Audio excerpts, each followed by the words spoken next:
Hello everyone, welcome back to my channel. Evelyn here, welcome back to the Advent calendar. Today's day 12 and it's Veronica Rose's birthday. So happy birthday Veronica Rose, and in honour of you I decided to do your tag, which is hashtag end of year tarot. And it's quite a chatty tag and then two cards at the end. What is your favourite way to celebrate the end of the year? Now, my favourite way would be with family, sharing a lovely meal, sharing some presents, having a good time, relaxing together. Unfortunately, this is not what we'll be doing this year. Ty has to work from Boxing Day, and so there isn't an awful lot of time. Plus his parents' house is going to be quite busy with his sister and her children being there, so yeah, there's no room at the end. And yeah, so we decided not to go there this year. We're staying home, which is just as good. I do like a good lazy Christmas.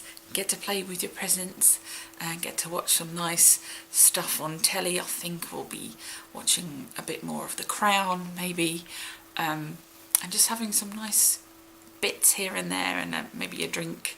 And I'm not much of a drinker, so but Ty likes his drink, so yeah, I'm sure we'll have a wonderful Christmas. Don't feel sorry for us. Talk about your favourite celebrations or end of year activity. I'm like so many people. I like to look back on my year, reflect, go through all the brilliant things that have happened, take some time and reflect on the not so brilliant things that have happened, which there have been quite a few. My card of the year was the Tower, and yeah, thankfully not for us, like me and Ty personally, but yeah, in our family there have been quite some pooey things happening, people that are ill, someone like Ty's uncle passed away earlier this year. Yeah, some like really awful things have happened, so yeah, time to reflect on all that.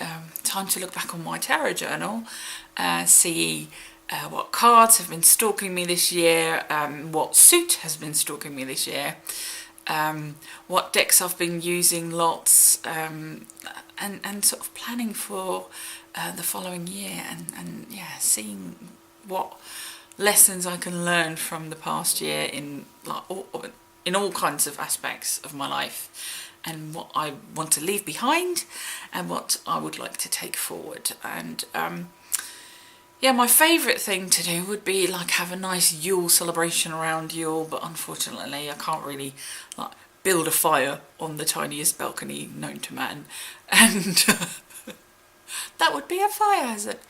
But yeah, I do like light a little candle and, you know, do a little bit of that. So yeah, that's that sort of thing. Like nothing too.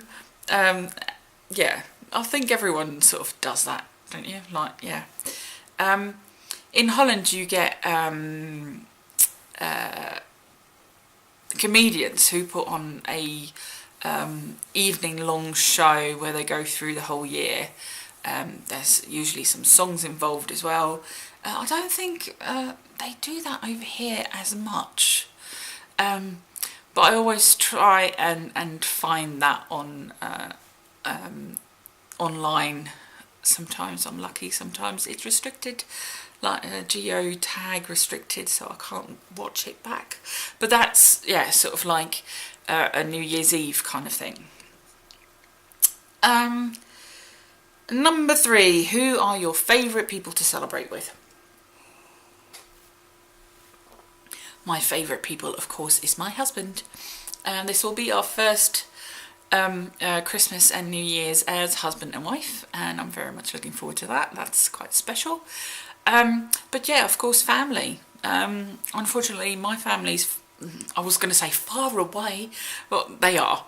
You know, it's a good 8 hours travel door to door, so it's not too bad, I suppose. But yeah, not something we do often. We've done it once for Christmas, and that was a disaster.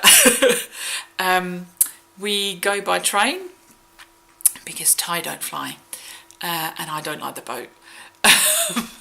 So we go by train, and yeah, one year the Eurostar, the train from London to Paris, but it also goes to Brussels, decided not to run, so we were delayed for, I think it was 2 days.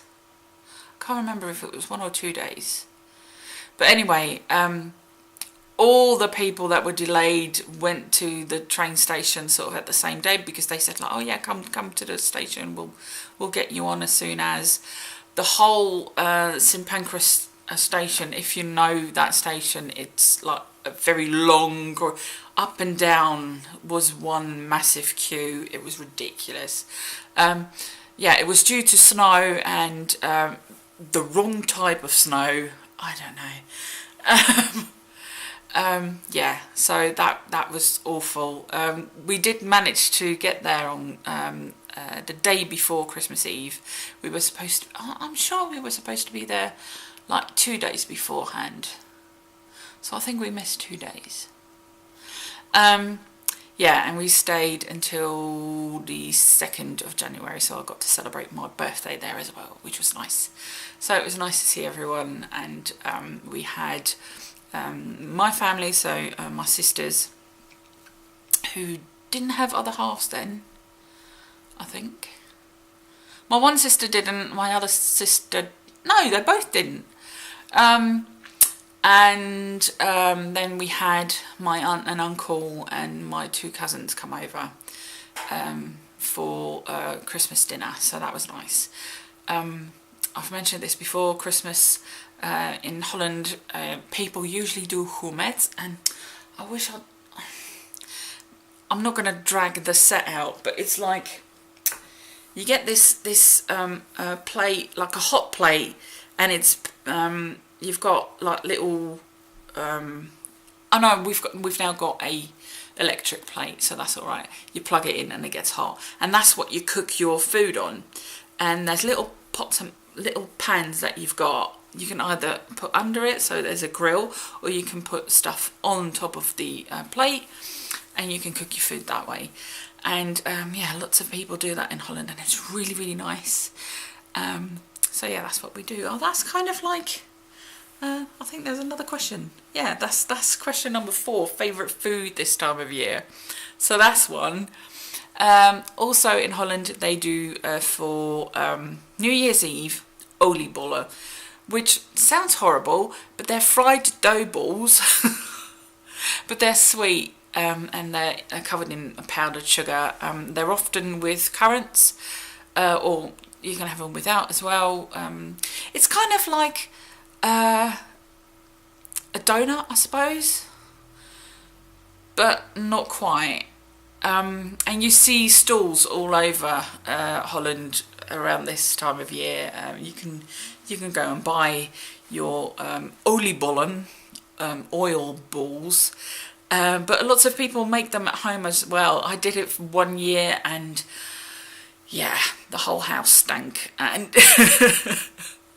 and yeah, I think I brought them over to Ty's parents as well. I think so.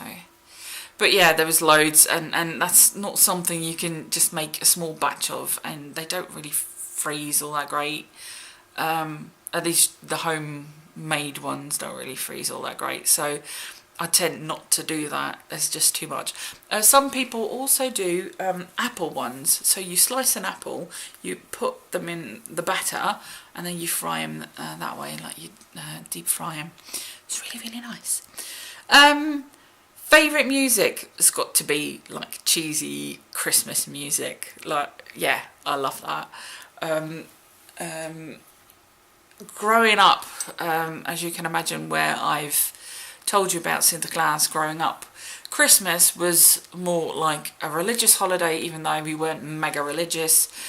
We did go to church, like the kiddie service, which had like the children's choir and the nativity and all that. And I enjoyed that, but I did keep an ear out for this one song that every year was like the last one. So I knew that it was a song about Samaritans singing under the lantern on a... En onder de lantaarn op het stille plein. I'm not going to sing anymore because it goes higher after that.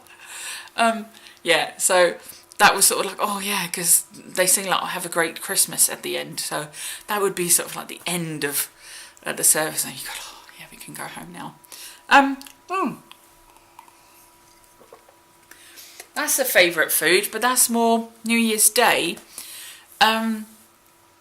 In Holland, when a baby's born, you get a crisp bread, which is like a round, it's crispy, beschuit is what it's called. You can get it in supermarkets in the UK, so if you want to try. You put some butter on it, and then we have little aniseed balls with like sugar on, and they're either white and blue, like white ones and blue ones, or white ones and pink ones. So for New Year, like a Christmas, why did I say New Year? This is a Christmas thing.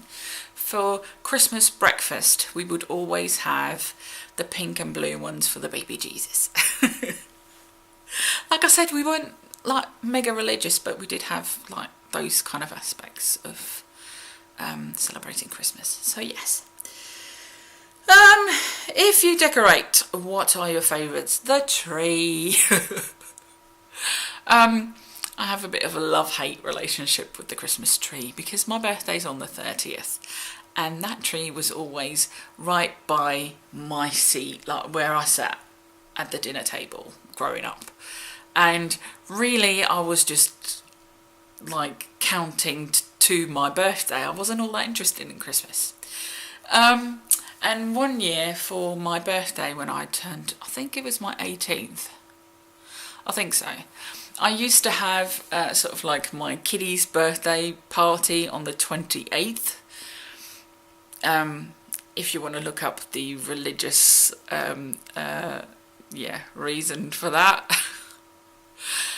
It's quite a harsh one.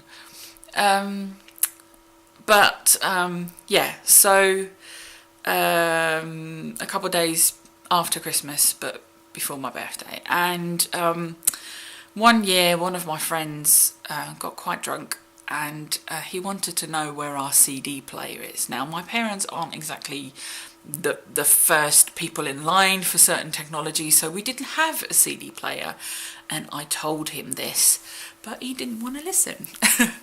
So he went, I want to look for, where is the CD? He had the CD and he wanted to look for a CD player. And then he decided to look, like the tree was in front of the window and the curtains were closed on the window. He decided to look beyond the curtains to see if maybe on the window ledge we would have a CD player. And we told him, don't do this, don't, be careful, don't do this. And we saw the tree sort of wobble, and went, oh, be careful, don't get you. You know, we were shouting at him, but him being so drunk, the tree fell, and on the radio was, don't worry, be happy. Now, my parents were upstairs in their bedroom, and so was my little sister. She's 7 years younger than me. They rushed downstairs. We had all these very old ornaments that over the years we were allowed to pick out one new ornament. All us girls were allowed to pick out one new ornament every year, and we had done that for years. So there was really, really old ones, and they all broke, and it was so awful, and I felt so guilty. And my sister's first reaction was, I hope it didn't end up with my fishes, because she had like little goldfish in a bowl, and so she was worried that some of the glass from the baubles got into her fish tank, which it didn't, but you know. Yeah, so that was the tree.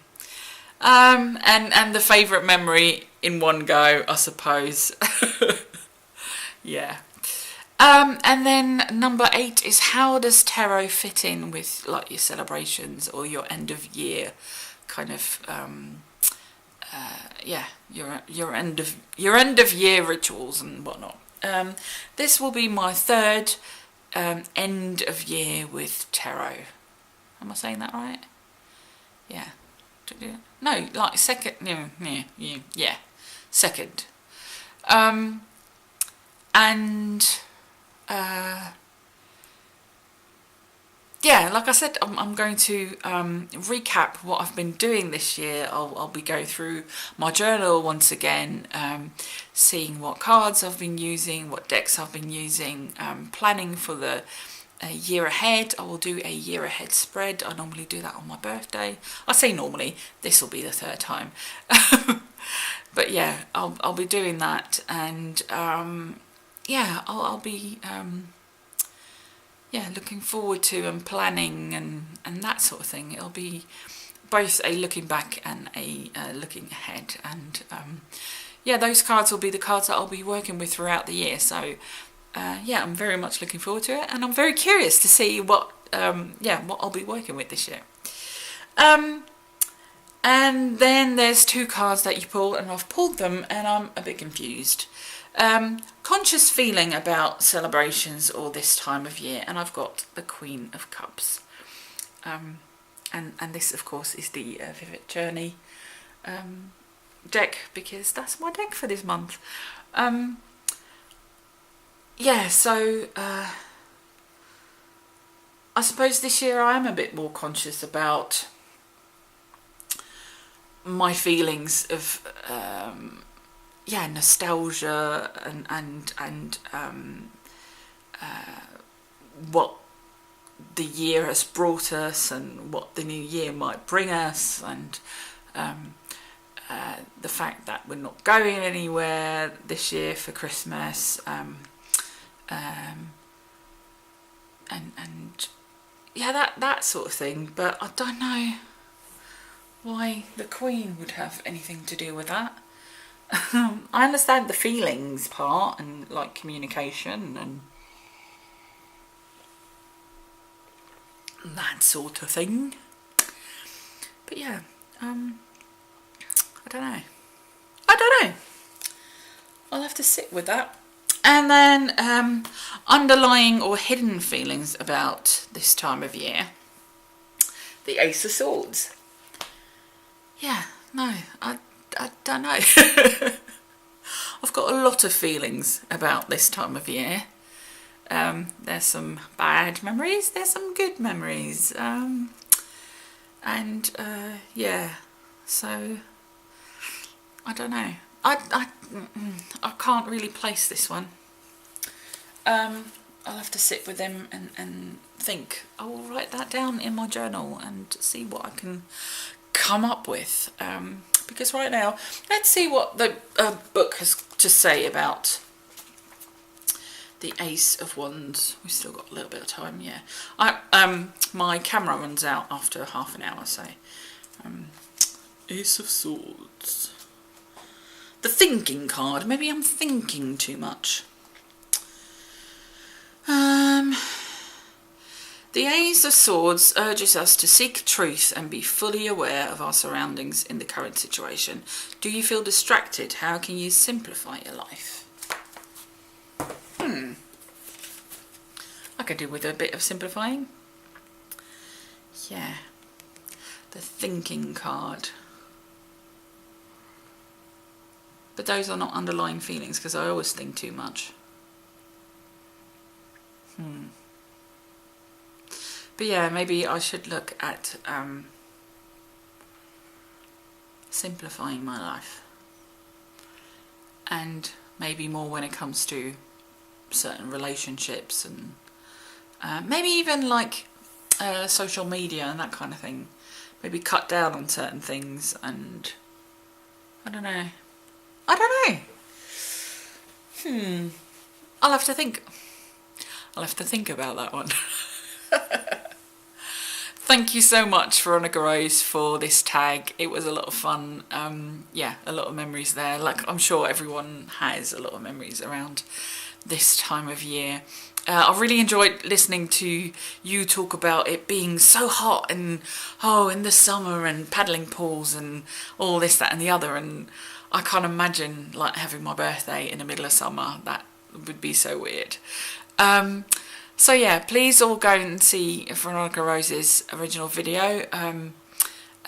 Yeah, do her tag if you've got the time, and if you want to do it, it's a lot of fun. And yeah, happy birthday. I hope you're having a brilliant day. Although, did I say that? I'm not quite sure if by the time this uploads, whether it'll still be your birthday. If not, I hope you had a brilliant day yesterday, or, you know, whenever you watch this, if you watch this. Right. If you want to be part of the giveaway, I'm giving away 3 readings. Please be a subscriber and put reading in your comment, and I will put your name in the bowl, and I will pull 3 names that will be lucky winners for yeah, the free reading. Thank you very much for watching, everyone. I will see you again tomorrow. Bye.